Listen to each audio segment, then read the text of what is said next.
This so-called glow house might be the shadiest content house you'll ever see. Because even though they claim to spread good vibes and positivity, lately more and more people have been exposing these girls for doing the exact opposite. They're accused of discriminating non-white creators, calculating every piece of content for clout, and treating people badly if they don't have enough followers. Yeah, this drama's been brewing for some time, and at the recent glow house party it all exploded. If you don't know, the glow house is a content house with female creators that focus on fashion and beauty content, and from the beginning they have claimed to be all about uplifting each other. What is one positive affirmation that you have? You're a queen, you're beautiful, you're worthy, and you're strong. But as time went on, more and more people started clocking that this house is actually kind of sus. Cause, for example, they have minors working as content creators. I mean, their youngest member's 13. The age ranges are just so wide. There's obviously going to be girls in that group that aren't going to get along or like each other. And that's not the only sus thing people have noticed about the glow house creators. Cause it turns out the vast majority of them are white, and they pretty much all have the same body type. I want to see someone who looks like me and who represent what it feels like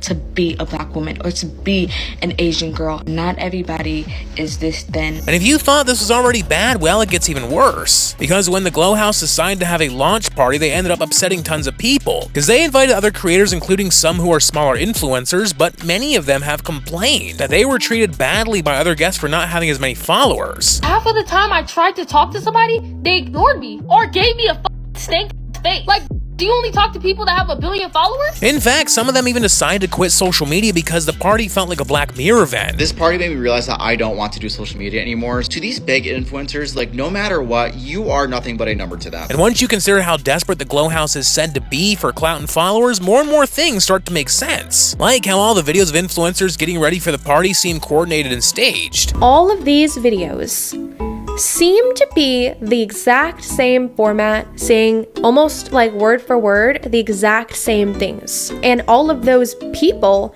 happen to be also the exact same aesthetic as everybody in the glow house too. And of course, influencers plan post all the time, but for a party that was all about fun, friends, and uplifting each other, it just doesn't seem very genuine. And it wasn't just the people who attended the party that had a problem. There were also creators who felt upset about not being invited in the first place. After I saw how many people went to that party, then I was kind of mad. I was like, really? In the end, things got so messy that Gianna, one of the main members of the glow house, had to make a video explaining the situation, saying invitations got out of control. I invited about 75 people max. Everyone just started inviting other people and inviting more people and inviting more people. And that they weren't the ones who treated people differently based on their popularity. Immediately asked who I was. I said who I was, then the person next to him said my follower count, then all of a sudden he's nice. But still, many people aren't buying this and think it's just a cop-out, especially because the glow house hasn't been around for so long, but some members are already leaving and even saying they don't make money from the glow house. I am a content creator and influencer, but it is not my job. I don't make any money from it, and it's not my #1 priority. So is the glow house really about supporting each other, or are their empowerment and positivity just strategies to get more followers?